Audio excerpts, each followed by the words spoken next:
সুপ্রিয় দর্শক বন্ধুরা, আসসালামু আলাইকুম। সবাই কেমন আছেন? আশা করছি যে যেখান থেকে দেখছেন আলহামদুলিল্লাহ অনেক বেশি ভালো রয়েছেন।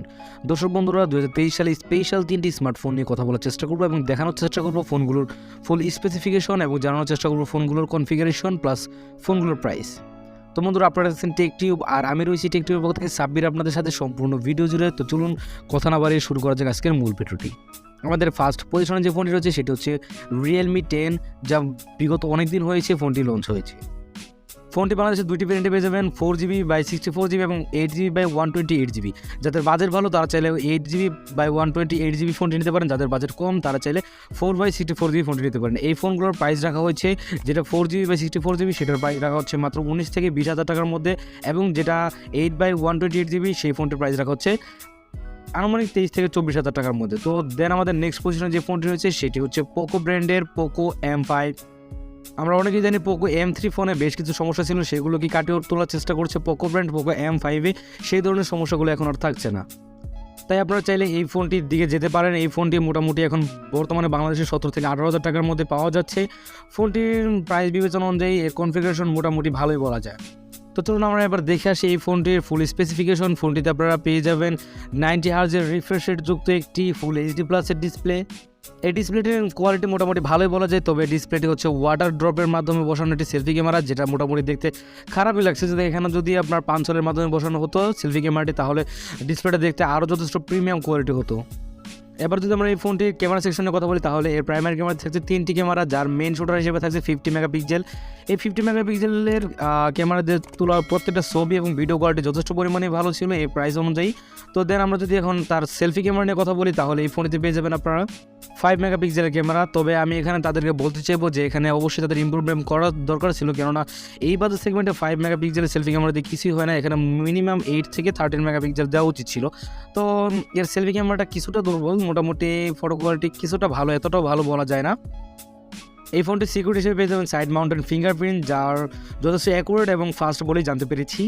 এবার যদি আমরা এই ফোনটির ব্যাটারি সেকশনের কথা বলি, তাহলে ফোনটিতে পেয়ে যাবেন 5000 mAh একটি হিউজ পরিমাণ ব্যাটারি, এবং বক্সে পেয়ে যাবেন 80W ফাস্ট চার্জার, যার মাধ্যমে আপনি 1.5 থেকে 2 ঘন্টার মধ্যে ফোনটিকে ফুল চার্জ করে নিতে পারবেন। এবার যদি আমরা এই ফোনটির প্রসেসর সেকশন নিয়ে কথা বলি, চিপসেট সেকশন নিয়ে কথা বলি, তাহলে মিডিয়াটেক হিলো G99 থাকতে যা একটি গেমিং চিপসেট।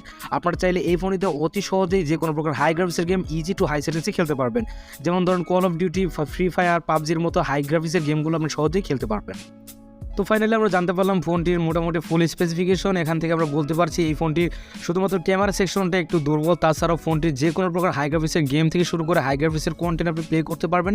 অর্থাৎ যাদের ক্যামেরা সেকশনটা প্রয়োজন নেই তারা চাইলে এই ফোনটির দিকে যেতে পারেন। 17 থেকে 18,000 টাকার মধ্যে ফোনটি কেমন লেগেছে অবশ্যই কমেন্ট বক্সে জানিয়ে দিবেন। যারা আমার চ্যানেলটি সাবস্ক্রাইব করেন অবশ্যই আমার চ্যানেলটি সাবস্ক্রাইব করে পাশে থেকে বেল আইকনটি বাজিয়ে দিবেন। দেন আমাদের নেক্সট পজিশনে যে ফোনটি রয়েছে সেটি হচ্ছে আজকের সেরা ফোন, সেটি হচ্ছে পোকো X5 Pro। এই ফোনটি 23 সালের একটি সেরা ফোন হতে যাচ্ছে। এই ফোনটির প্রাইস সেকশনে আমরা একটু পরে কথা বলি, কারণ এই ফোনটির প্রাইস জানলে আপনারা হয়তো অবাক হয়ে যেতে পারেন। তো দেন আমরা এই ফোনটির ফুল স্পেসিফিকেশনগুলো জেনে নেওয়ার চেষ্টা করি। এই ফোনটিতে আপনারা ফুল HD+ অ্যামোলেড প্যানেলের একটি ডিসপ্লে পেয়ে যাবেন, আর এই ফোনটির কালার কোয়ালিটি যথেষ্ট পরিমাণে অ্যাকুরেট এবং ভালোই ছিল। যারা এই ফোনটি সম্পর্কে সম্পূর্ণ বিস্তারিত জানতে চান তারা আমার চ্যানেলে যাই দেখতে পারেন। এই ফোনটি আমাদের চ্যানেলে ফুল ভিডিও করা হয়েছে এবং রিভিউ দেওয়া হয়েছে, আপনারা চাইলে সেই ভিডিওটি দেখে আসতে পারেন। এখানে আমি হাইলাইট বিষয়গুলো তুলে ধরার চেষ্টা করব। এবার যদি আমরা ক্যামেরা সেকশনে কথা বলি, তাহলে এর প্রাইমারিতে পেয়ে যাবেন 3টি ক্যামেরা। একটা হচ্ছে গিয়ে 108 মেগাপিক্সেলের ক্যামেরা, যার মেন শুটার, আর বাকি দুটো হচ্ছে ইউজলেস ক্যামেরা। এবার যদি আমরা এই ফোনটি সেলফি ক্যামেরা নিয়ে কথা বলি, তাহলে ফোনটিতে পেয়ে যাবেন 16 মেগাপিক্সেলের একটি সেলফি ক্যামেরা, যা যথেষ্ট পরিমাণে অ্যাকুরেট এবং পারফেক্ট ছিল। এর ফটো কোয়ালিটি এবং এর ভিডিও কোয়ালিটি যথেষ্ট পরিমাণে ভালো ছিল। ফোনটির ব্যাকের সাইড ক্যামেরা দিয়ে আপনার 4K মতো ভিডিও রেকর্ডিং করতে পারবেন এবং এর ফটো কোয়ালিটি যথেষ্ট পরিমাণে অ্যাকুরেট ছিল। তাছাড়াও ফোনটিতে থাকছে 5000 mAh একটি হিউজ পরিমাণ ব্যাটারি, এবং বক্সে পেয়ে যাচ্ছেন 67W একটি ফাস্ট চার্জার, যার মাধ্যমে আপনি 1 ঘন্টার কমেও ফোনটিকে ফুল চার্জ করে নিতে পারবেন, এতে কোনো প্রকার সন্দেহ নেই। এটি মোটামুটি 100% শিওর। এবার যদি আমরা এর প্রসেসর নিয়ে কথা বলি, তাহলে থাকছে কোয়ালকম স্ন্যাপড্রাগনের 778, যা একটি অসাধারণ প্রসেসর। এই প্রসেসরটিকে আমরা মোটামুটি ভালো একটা রেঞ্জের ফোনগুলোতে ইউজ হতে দেখি, এবং এই প্রসেসরের পারফরমেন্সও যথেষ্ট পরিমাণে ভালো। এতে আপনি যে কোনো প্রকার হাই গ্রাফিক্সের গেম থেকে শুরু করে হাই গ্রাফিক্সের কন্টেন্ট প্লে সব কিছু ইজিলি করতে পারবেন এবং হাই টু স্মুথ লেভেলে সহজেই খেলতে পারবেন। তাছাড়াও আপনি এই প্রসেসর দিয়ে গেম খেলার সময় কোনো প্রকার লেগ বা ফ্রেম ড্রপ ইস্যু চোখে পড়বে না। এই ফোনটি আপনারা বাংলাদেশের বাজারে দুইটি ভেরিয়েন্টে পেয়ে যাবেন, এটা হচ্ছে 6GB র্যাম আর এটা হচ্ছে 8GB র্যাম, এবং রোম হিসেবে থাকছে 128GB এবং 256GB। এবার যদি সফটওয়্যার এবং পারফরমেন্স নিয়ে কথা বলি, তাহলে থাকছে Android 12 এবং এর পিছনে ব্যাকএন্ডে থাকছে MIUI 14।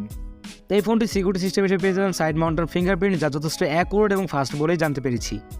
তবে বিষয়টি আরেকটু ভালো লাগতো যদি ফিঙ্গারপ্রিন্টটা সাইড মাউন্টেড না হয়ে ইন ডিসপ্লে হতো, তাহলে আরেকটু ভালো লাগতো, কেননা এই বাজেট সেগমেন্টের মধ্যে মোটামুটি ইন ডিসপ্লে ফিঙ্গারপ্রিন্ট হলেই সব থেকে বেশি ভালো হতো। তো মোটামুটি এই ছিল এই ফোনটির কনফিগারেশন। এবার জানবো এই ফোনটির প্রাইস সেগমেন্ট। এই ফোনটির বর্তমান প্রাইস হচ্ছে আপনার 38,000 টাকা থেকে শুরু করে 40,000 টাকার মধ্যে।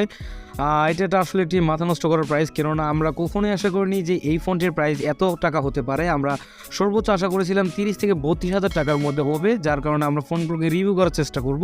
তো আমরা যখন এর প্রাইস সম্পর্কে জানলাম, মানে জাস্ট আমাদেরই মাথা নষ্ট, আপনাদের কি বলবো।